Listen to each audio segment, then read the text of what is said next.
Jini had once painted the world in colors that danced like dreams. But that was years ago. Before the silence. Before the days when every brush stayed dry. And every canvas remained blank. People doubted her. And little by little she began to doubt herself. Until one quiet morning. She sat by the window, coffee in hand. As the sunlight crept across her desk, her eyes fell on an old worn paintbrush. It felt almost alive, like an old friend saying, "One more try." Her hand trembled, but she reached out and made the first stroke. It was small, imperfect, but it was hers. Day after day the colors returned, bold swirls of yellow, blue and red that seemed to lift off the canvas and fill the air with hope.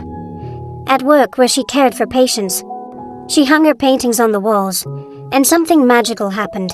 The people she cared for began to smile more. They said her art made them feel lighter, stronger.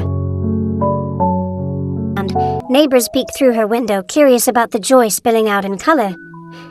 And those storms came, rejection letters, sleepless nights.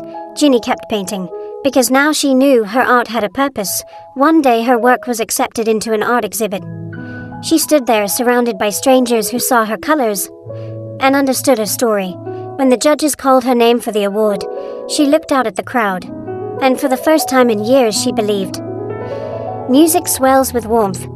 Back home she placed the award on the kitchen table. Her family gathered around, hugging her tight, coffee and bread between them. There was laughter, there were tears, and there was pride. Jini had learned that courage isn't loud. Sometimes it's just the whisper that says, "Begin again."